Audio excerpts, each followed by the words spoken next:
আল্লামা বলেছিলেন 12 কোটি জনতা ঘোড়াধুরি নাড়া দেবে, মামুর বাড়ি দিল্লি যাই বলবা, কোন দেশ আশ্রয় দেয়নি। ঠিক না বলি? ঠিক না বলি? এই পিরোজপুরের মাটিতে যেদিন তিনি ঘোষণা দিয়েছিলেন, তার কথা অক্ষরে অক্ষরে একটু সময়ের ব্যবধানে 20 বছর আগে বলেছিলেন, তরুণ মেধাবী যুবরাই তারাই পারে দেশকে মুক্ত করতে, দিন প্রতিষ্ঠার আন্দোলনে বিজয় লাভ করতে তারাই পারে। আজকের তার কথা 5ই আগস্টে বাস্তবে পরিণত হয়েছে না? হয়েছে না? প্রিয় ভাইরা আমার, যারা মজলুম হয়েছেন, মার খেয়েছেন, জেল কেটেছেন, চাকরি হারিয়েছেন, ফসল হারিয়েছেন, ব্যবসা হারিয়েছেন, ঘর বাড়ি, আমার এলাকায় বুলডোজার দিয়ে ভেঙে দেওয়া হয়েছিল, বন্দুকের নাম ধরি বলা হলো গুলি করা করবো, আমি বললাম যে করা করলি তোমার প্রমোশন হবে, সেই করা করো। 4টা পুরস্কার দেওয়া হবে দুনিয়াতে, আখিরাতের পুরস্কার আপনারা জানেন। দুনিয়াতে আল্লাহ কয়টা পুরস্কার দেবে? 4টা পুরস্কার। কোরআন খুলে দেখবেন, সূরা আল কাসাস আয়াত নম্বর 5, ওয়া নামুন্নু আলাল্লাযী নাস্তুদাইফু।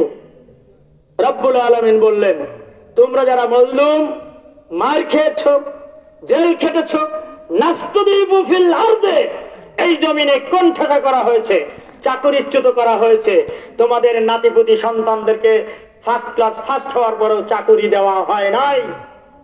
শোনো আমার বান্দারা, শোনো, ওয়া নামুন্নু আলাল্লাযী নাস্তুদাইফু। হাফেজ সাহেবরা থাকলে বলবেন, কোরআনের আয়াত তো।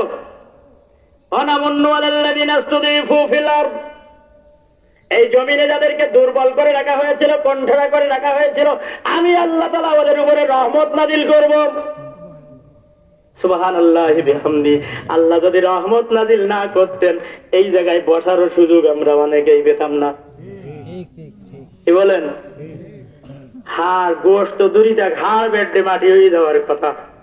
2 নম্বর, ওয়া নাজালাহুমুল আইম্মা, এই নির্যাতিত মজলুমদেরকে আমি আল্লাহ তাআলা জাতির নেতা বানাবো। কি বানাবেন? কি বানাবেন? নাজালাহুমুল আইম্মা, আমি এদেরকে জাতির নেতা বানাবো। আল্লাহ তার ওয়াদা পালন করেছেন না? 24-25 বছরের যুবক এখন থাকার কথা ছিল কোচিং সেন্টারে, স্যারের কাছে, স্যার একটু নোট দেন, সামনে পরীক্ষা, স্যার নোট দেন। আজকে তারা বাংলাদেশের 3টা মন্ত্রণালয়ের উপদেষ্টা। ঠিক না? ঠিক। কে বানিয়েছেন? কে দিয়েছেন?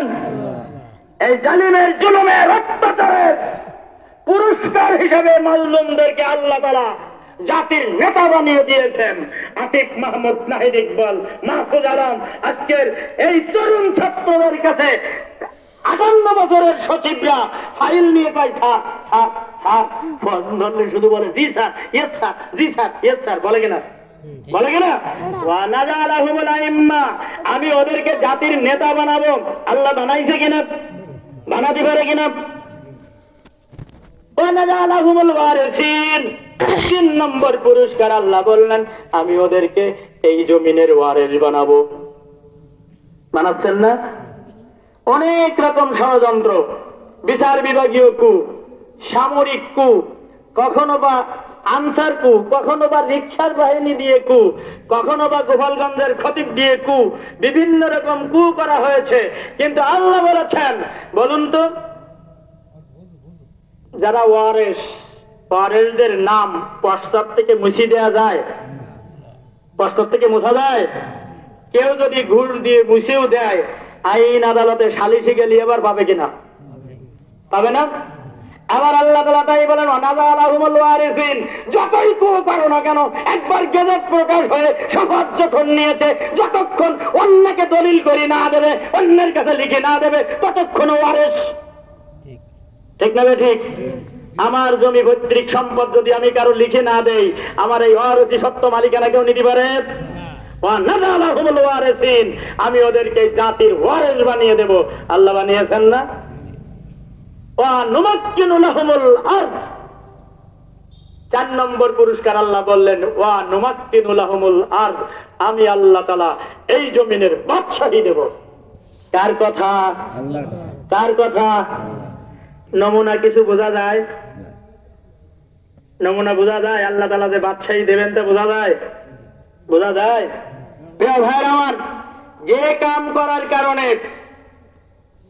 আমাদের পূর্ববর্তীরা দেশ ছাড়া হয়েছেন, ওই কাম যদি আমরা আবার করি, তাহলে আল্লাহ তাআলা আমাদেরকেও এদেশ থেকে পাছায় লাথি মেরে বের করে দিতে পারে না? পারে? তাহলে সেই কাম আমাদের করা যাবে?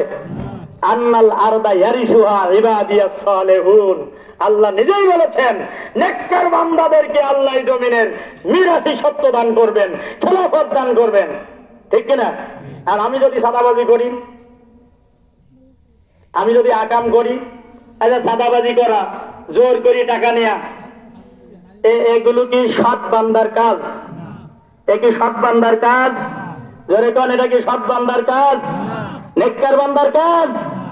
জোর করি সাদাবাজি করবো, মামলার ভয় দেখাই কব এত লাখ দাও, না হলে তোমার মারার কেস হইল, এরকম হুমকি দিয়ে ভয় দেখিয়ে যদি চাঁদাবাজি করি, তাহলে এটা কি নেককার বান্দার কাজ? আল্লাহ বলেছেন আন্নাল আরদা ইয়ারিসুহা ইবাদিয়াস সালিহুন, যারা নেককার বান্দা হবে আমি আল্লাহ তাআলা তাদের হাতে ক্ষমতা তুলে দেব। সুতরাং আপনি আমি যদি সাদাবাজি করি, তাহলে ক্ষমতার মুখ স্বপ্নই থেকে যাবে। ঠিক না ঠিক? ঠিক না ঠিক? সুতরাং আমি বলবো, এই অঞ্চলেও যদি এরকম কেউ থেকে থাকেন, নিয়াত পাল্টান, তা না হলে ক্ষমতায় যাওয়ার স্বপ্নই থেকে যাবে।